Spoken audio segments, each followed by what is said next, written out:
It started with a funeral. But not just any funeral. This was the burial of Evelyn Carter, a 28-year-old journalist who had mysteriously vanished 2 weeks prior. No body was ever recovered, just a few bloodied belongings discovered at the edge of the old train station on the outskirts of town. Everyone assumed the worst. Her family insisted on closure. A coffin, closed and sealed, was buried beneath the gray sky of Westbourne Cemetery. But closure is a dangerous thing when the truth is still alive. 3 days later, at exactly 3:13 a.m., the graveyard keeper, Harold, was doing his usual rounds when something strange cut through the silence. A phone was ringing. It wasn't just echoing from somewhere nearby. It was coming from underground. From Evelyn's grave. Curiosity wrestled with fear. Harold wasn't a brave man, but the sound, the eerie familiarity of a modern ringtone cutting through ancient death, was unbearable.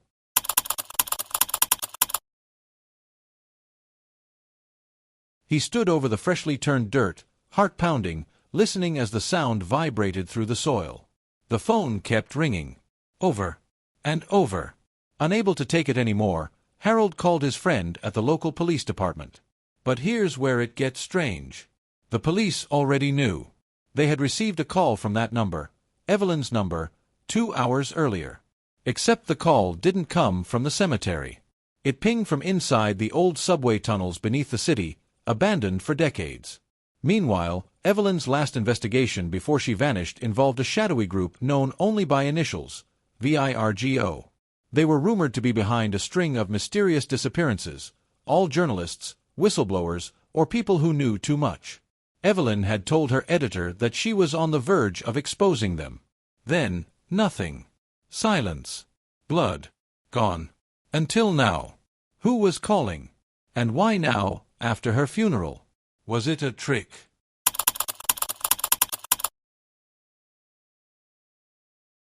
Or was it Evelyn herself? Detective Aria Monroe, the officer in charge of Evelyn's missing person case, arrived at the cemetery shortly after Harold's panicked call. She had seen strange cases before, but this was something different. By the time she got there, the ringing had stopped. But something was off about the ground. Fresh dirt. Slightly disturbed. As if someone, or something, had clawed at the inside of the coffin. If you stare into the abyss long enough, sometimes, it whispers back. And then came the message. Aria's phone vibrated in her pocket. Unknown number. No caller ID. Just one line of text. Help me. They buried me alive. Sent from Evelyn's phone. Impossible. Evelyn was dead. Declared so. Buried. Yet the phone, pinging off towers in impossible places, kept sending signals.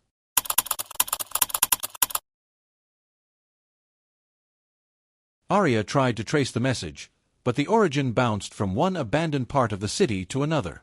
The old subway. The electrical grid beneath the courthouse. Even the catacombs rumored to run beneath the mayor's mansion. All places where VIRGO was rumored to operate. Was this a conspiracy to silence her forever? Or was Evelyn part of something even darker than she had uncovered? Sometimes the truth doesn't set you free. It buries you. But there's something nobody knew, not even the detective, not even Harold the groundskeeper. Someone was watching. A figure, motionless behind the dense trees near the cemetery, phone pressed to ear, listening. Smiling. They knew where the next call would come from. It wouldn't be the last time a phone rang from beneath the earth. Not by a long shot. What's buried doesn't always stay buried.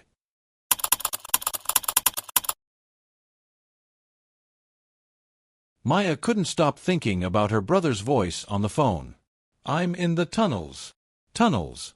She thought it was a metaphor, a coded phrase. Until she remembered the abandoned coal shafts beneath Briar Glen, sealed off since the late 80s after a series of mysterious collapses. Locals said the ground beneath the town was hollow, unstable, dangerous. But what if Elliot meant it literally? The dead leave echoes. But it's the living we should fear most. She returned to Elliot's journal, flipping through the brittle pages until she found a hand-drawn map, sketched in pencil and covered in cryptic notes. The map led to the entrance of Shaft 12B, just outside the Briar Glen Forest Preserve. It was marked Gate to hollow. Bring light. Don't go alone. But Maya had no one left to trust. At dawn, armed with a flashlight, rope, and a GoPro strapped to her chest, Maya descended into the shaft. The smell hit her first: earth, mildew, and something foul. A wet, metallic rot that made her gag. The walls were covered in soot and fungus. Her flashlight flickered, despite fresh batteries. She recorded everything. As the tunnel curved, she came upon a rusted metal door, sealed with a biometric scanner. Next to it, a broken keypad and a shattered surveillance camera, its wires hanging like veins. She leaned in to inspect when, clang, a noise behind her. Heavy, purposeful. Footsteps. She turned.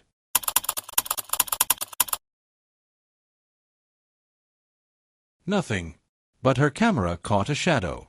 A tall figure at the edge of her light. Vanishing the moment she looked. The keypad blinked once, then twice, then, to her shock, turned green. The door opened slowly with a metallic hiss. Beyond it, an underground facility. Part industrial, part lab. Wires snaked along the ceilings. Glass chambers lined the walls, some shattered, some filled. Maya's breath caught as she saw the word Obsidian Core etched onto a steel plaque. This wasn't a mine. It was a black site. And Elliot had been here. In the corner, a desk. On it, files, security tapes, and an old ID card. E. Miller. Clearance Level 3. She flipped through the files. Code names. Medical data. Psychological reports. One word appeared again and again. Project Marionette. Then, a photo slipped out. It was Elliot, strapped to a chair, eyes pried open with metal clamps. Electrodes on his scalp. His mouth sewn shut. Maya dropped it, trembling. Obedience isn't loyalty. It's programming. Suddenly, the facility's emergency lights flickered on. Somewhere, an old generator had roared to life. A mechanical voice echoed.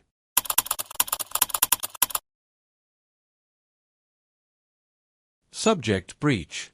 Sublevel 3. Lockdown in 90 seconds. She grabbed the photo and ran deeper. In a side room labeled Observation Bay, she found another screen, active. A live feed. From a cell. Inside the cell. Elliot. Face gaunt. Eyes wide. He looked up, directly into the camera. And whispered. Maya. It's not me anymore. You need to leave. I'm not the only one down here. Static. Another voice came through. Rough. Male. Not Elliot. You shouldn't have come here, Maya. You weren't on the list. The screen cut to black. And a new alarm blared. Purge protocol initiated. Gas hissed from vents above. She fled the observation room, choking as smoke filled her lungs. Stumbling through half-collapsed corridors, she found a red-lit hatch with the word Exit burned into it. She pulled with all her strength. Outside, fresh air. Night sky. Crickets. She was near the Briar Glen Cemetery. As she stumbled into the light, gasping and coughing, she looked back toward the tree line and saw a figure watching her.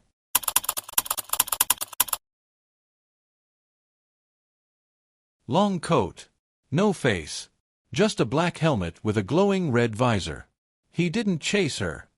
He only raised his hand and pointed to the ground, right where they had buried Elliot. The next morning, Maya returned with a shovel. No cameras. No police. She dug through 6 feet of dirt and lies. Until her spade hit wood. She opened the casket. Inside, Julian Creek. Not Elliot. Just as the journal had said. But also, something else. In the corpse's hand was a cassette tape sealed in plastic, labeled, "Listen if I'm dead, M." She rushed home and played the tape. Elliot's voice crackled through. "I've seen what they're doing. I've seen what they turned me into. This is bigger than Briar Glen. Project Marionette isn't about obedience, it's about control. But I've left something behind. A weakness in their system. Find it before they find you." Click. Silence. Then one final whisper. "And Maya, if I don't make it, Kill whatever wears my face.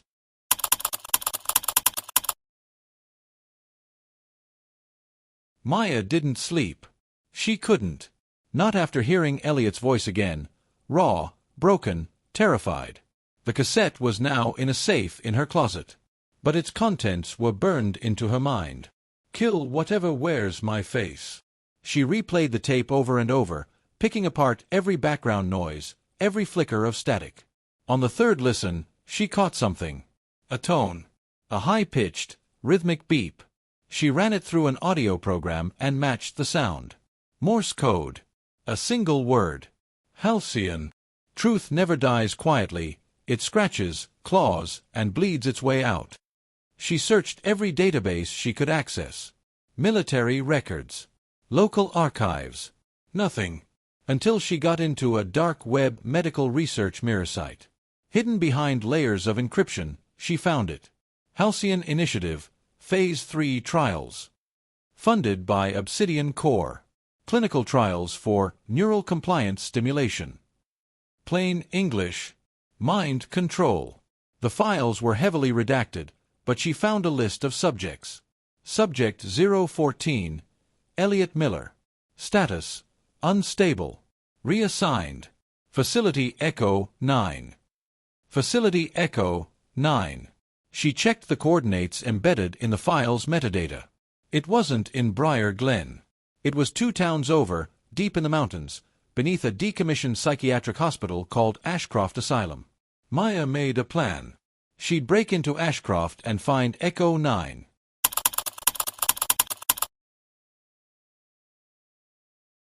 But she needed help. So she turned to the one person Elliot once warned her about, Lena Dawes, a disgraced journalist who vanished 3 years ago after accusing the Briar Glen Sheriff's Department of illegal surveillance.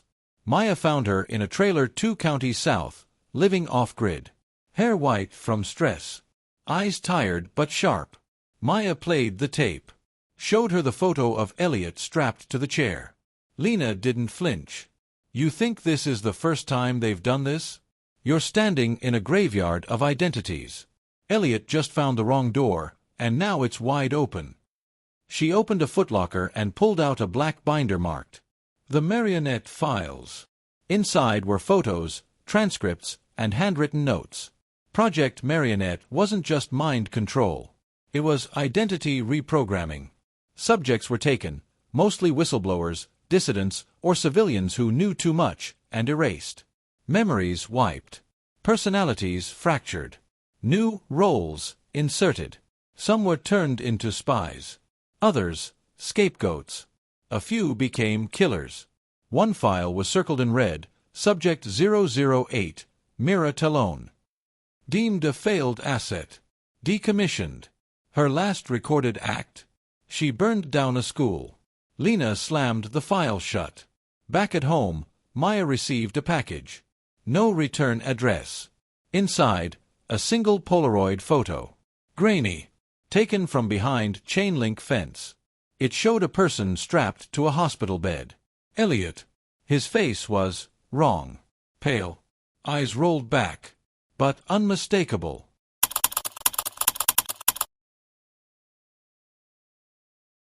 On the back of the photo, written in red marker. He's not who you think he is. She flipped it again. And noticed something. The photo had a reflection, a window behind Elliot showing another figure. Wearing a lab coat. Holding something sharp. The scariest monsters are the ones who think they're doctors. That night, Maya packed.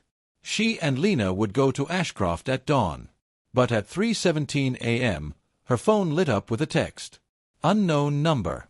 Don't trust Lena. A second later. She's not who she says she is. And then a photo.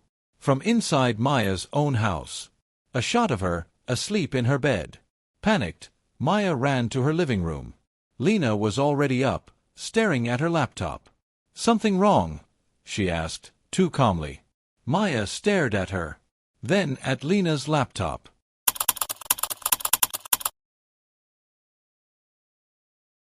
But the video feed was live. From Ashcroft Asylum. Maya asked, where did you get that feed? Lena didn't answer. She just smiled and said, "Do you remember your brother's favorite color?"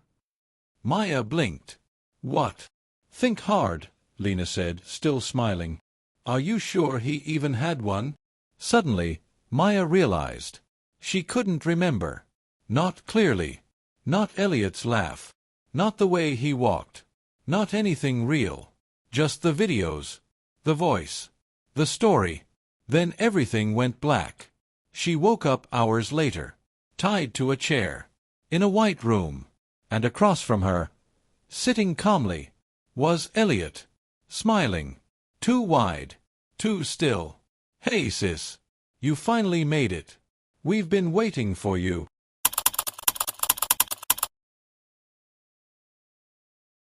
Maya's wrists ached. The ropes bit into her skin, soaked in sweat and blood. The white room buzzed with humming fluorescent lights. No windows. No clocks. Only Elliot, or something wearing him. He sat across from her, dressed in a white jumpsuit. Still. Smiling. Too clean. Too calm. "You made it, Maya. I wasn't sure you'd get this far." His voice sounded right. But it felt wrong, like a recording played through human skin. She swallowed hard. "Where am I?" Elliot leaned in. Echo 9. Ashcroft's deepest floor. "You're inside the maze now." Sometimes survival means accepting that what you're looking at isn't the person you lost. It's what they left behind. Suddenly, the door behind him opened. Two figures entered, one in a lab coat, the other in full tactical gear, face obscured by a black helmet and glowing red visor. The same one who watched her at the cemetery. The lab-coated man spoke. "Subject 014 has maintained Phase 3 compliance. However, Sister poses contamination risk. Recommend extraction or conversion." Maya's voice cracked. "Elliot, listen to me. This isn't you. They did something to you. But I can get you out." Elliot stared blankly. Then he blinked once and whispered, "They're always watching. This isn't a rescue, it's a test." Suddenly, alarms blared. Emergency lights strobed red. Containment breach. Sublevel 4. Lockdown protocol initiated. The soldier cursed. The doctor panicked. Elliot just laughed. A terrible, hollow sound. In the chaos, a wall panel burst open. Lena crashed through, firing a stun grenade. The room lit up white. Screams. Static. She cut Maya loose. "Come on. No time. He's gone." They ran.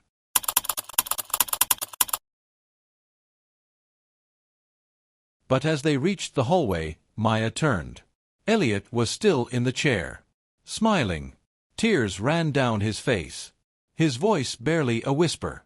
"They're still inside me." They fled through collapsing corridors, deeper into the asylum, not out. Lena guided her through an old operating room and then into a hidden tunnel behind a morgue fridge. "Where are we going?" Maya demanded. Lena answered. "To the broadcast core. You want to burn the whole thing down? We end the signal."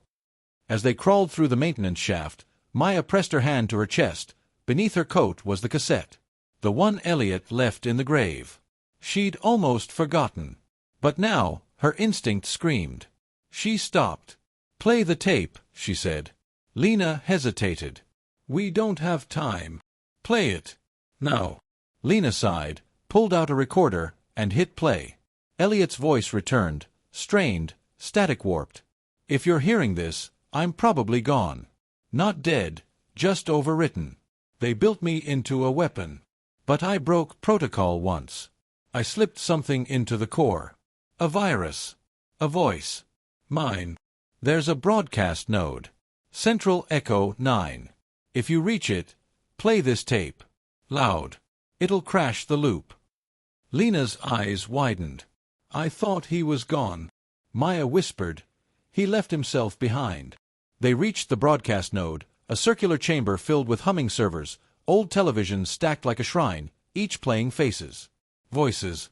Screaming. Obeying. Smiling. The broadcast. The loop.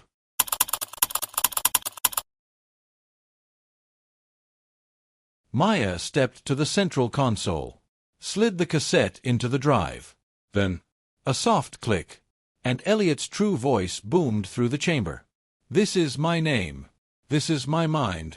You can take my body, but not this. To everyone listening, wake up."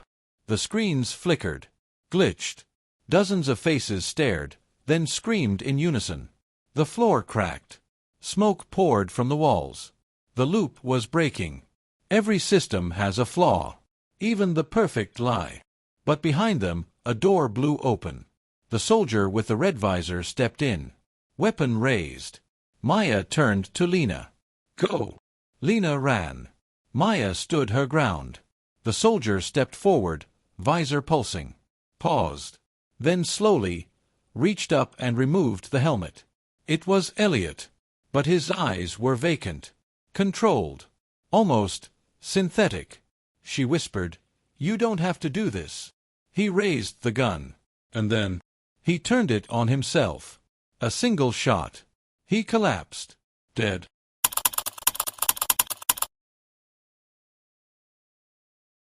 Maya screamed, but the walls were coming down. She grabbed his cassette, his dog tags, and ran. She barely made it out. Ashcroft collapsed into itself, smoke rising into the dawn air like a burial pyre. The signal was gone.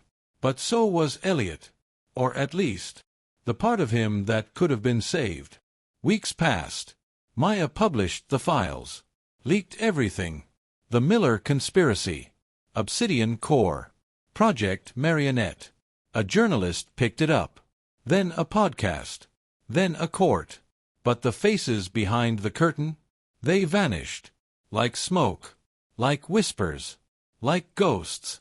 Maya kept the dog tags on her mirror. And every so often, the cassette would make a noise. Click. Like someone recording again. And sometimes, at night, her laptop would flicker. And a message would appear.